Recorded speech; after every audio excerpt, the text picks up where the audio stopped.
When a man sells a couple's estate, the FBI calls him. His world fell apart when the call came. The FBI had described to him in detail what his favorite aunt and uncle had done, but he still didn't trust them, feeling like a deer in headlights. Welcome to USA Stories channel.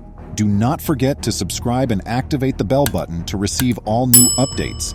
Now let's go to the story. It seemed impossible for the family members he knew and loved to have been involved in one of the most significant crimes of the 1980s. However, a doubt began to seep into his thoughts. Are the people around us truly people we know? How well known are our neighbors, friends, and family members? Rita and Jerome Alter were excellent people in Ron Roseman's eyes, a resident of Houston. In their neighborhood, both friends and neighbors regarded them with great affection and education. Both of them were educators who had amassed sufficient funds to visit every continent. Ron was especially enthralled with his uncle's tales, but he would not discover another tale about Jerome and Rita's covert existence until much, much later. The Alters appeared to be typical middle-class residents who moved to Cliff, New Mexico in the 1970s. Jerry had a passion for adventure, art, and travel, and Rita was a beacon of compassion to everyone she came into contact with. As a speech pathologist, she was fully supportive of Jerry's decision to leave his career as a music teacher in order to pursue more upscale endeavors. Even though the Alters were well known to their neighbors, they subsequently claimed that the couple preferred to live alone. The couple was keeping a huge secret, which no one ever guessed. Rita was just 5 years old when Jerry died in 2011 from natural causes. The two children they left behind, Joseph and Barbara, are now adults. The Alters' crime would never have been prosecuted if Ron Roseman hadn't been named executor of their estate, since he was the one who resided closest to Cliff, New Mexico. Ron made the decision to list the Alters' Cliff house for sale and invited a bevy of vendors to see their belongings. In a few days, the majority of the things were carried off after being quickly scooped up. The highest bidder won paintings, furniture, and African antiques, and David Van Acker of Silver City took home the entire haul for just $2,000. Ron was happy to finalize his late aunt and uncle's inheritance, even if the $2,000 wasn't quite as much as he had hoped for. He had no idea that among the things the antique merchant had loaded into his car that day was something quite valuable. Ron had no idea that this specific object had been the subject of a 33-year investigation, and that the case was about to come to a dramatic conclusion. When David Van Acker started to sift and price the assets he had just bought for a pittance, he was giddy with delight at the deal he had just found. However, as he examined each object in turn, his gaze kept returning to the same one. When he looked at it, he had a sense that he just couldn't describe, but he wouldn't find out what it was until he started to delve more into the mystery. When David got back to his house in Pinos Altos that evening, he placed the labor of the day in the back of his mind. But the next day, one of his recently bought items was turning heads in the community. One day, a perceptive artist entered Manzanita Ridge Antiques, David's antique business, and said the 5 words that caused the FBI to call Ron Roseman. Ron remarked, "It's my favorite aunt and uncle." You know, I was having trouble picturing situations in my mind. Like a deer caught in headlights, I felt. Ron initially refused to accept Jerry and Rita's FBI accusations. Then, slowly, the truth of everything set in. Could one of the most heinous heists in American history have been done off by his cherished aunt and uncle? It's November 29, 1985, early in the morning. Opening the doors of Tucson, Arizona's biggest and busiest museum is a lone security guard. A staff person walks by. The museum isn't quite open for the day yet, and it's early in the morning. That doesn't stop the event, though. An unidentified pair walks up and strikes up a discussion. Looking to be in her 60s, the woman talks aimlessly to the security guy about everything that comes to mind. As they converse about the weather and art, a guy sneaks into the building and makes his way directly to the 3rd level. After a little while, the male abruptly returns by the woman's side and they quickly get into a 2-door rust-red sports vehicle. Feeling concerned that the pair left without entering the museum, the security guard proceeds to look into it, his stomach churning. Since the museum lacked security cameras in 1985, it was impossible to capture the individual in the act. The security guard looks at the empty frame on the third level and soon recognizes what has happened. Missing is the valuable artwork Woman Ochre by well-known Dutch artist Willem de Kooning. All that's left is a rectangular section of canvas where a blade was used to cut the artwork out of its frame.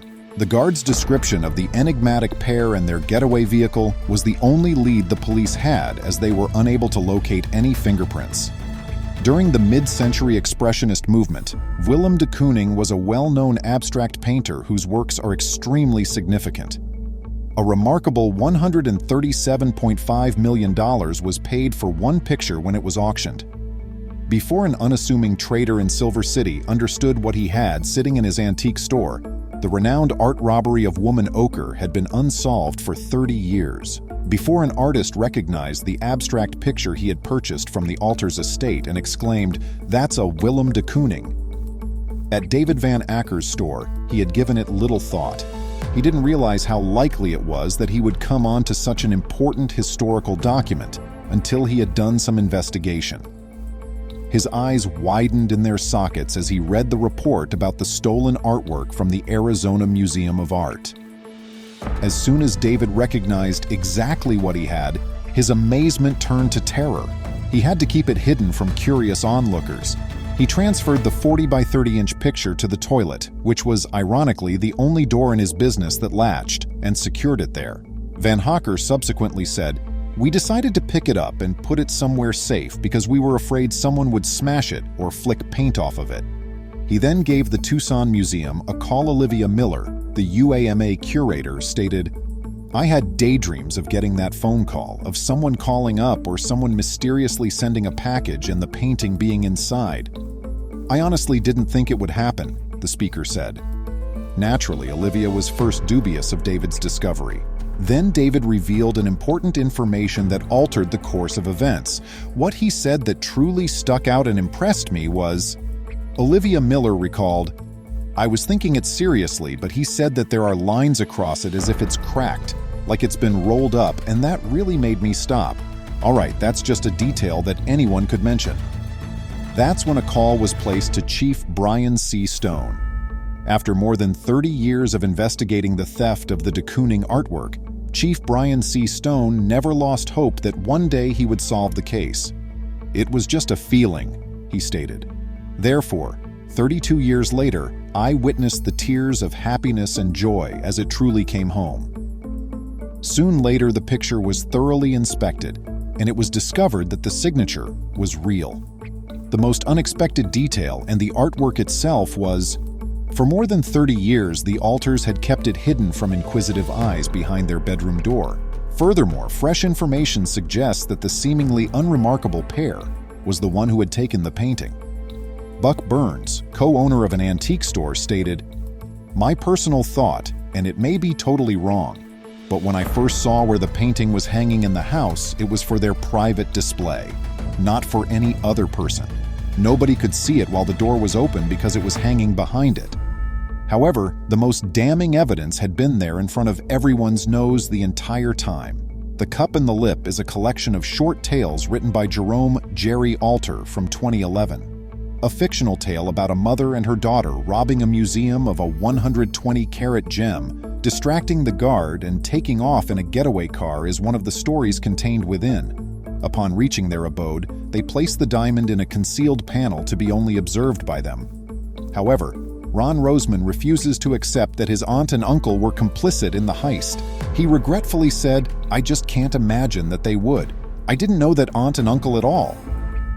Unfortunately for him, fresh evidence that implicates Jerry and Rita Alter was discovered in 2018 and is definitely worth considering. A picture of Jerry and Rita was discovered in 2018. It was taken in Tucson on Thanksgiving in 1985, the day before the de Kooning work was photographed. It was dated 1985. However, during a recent probe, the FBI discovered the proverbial hot button in a picture from the Alters' private collection. It turned out that Jerry was the driver of a red sports vehicle, identical to the one the security officer had reported as being driven on the day the artwork was taken. Additionally, a lot of people think that the 1985 police sketch of the couple looks a lot like Jerry and Rita Alter. In addition, No one can explain how the two instructors, who had meager wages, could afford to travel so much and possess a 20-hectare property in Cliff, New Mexico, if that's not enough proof against them. There have been no arrests yet, and the inquiry is still ongoing. Although it's impossible to know for sure, all the evidence points to the pair committing one of the biggest art crimes of the 20th century, and getting away with it. The Arizona Museum now has the de Kooning artwork Woman Ochreback, where presumably it will stay safe. An assessment of more than $160 million has been made of it. Please remember to subscribe to our channel, give us a thumbs up, and turn on the notification bell so you won't miss any of our videos. If you enjoyed the tale, the next video that plays on your screen will probably move you too.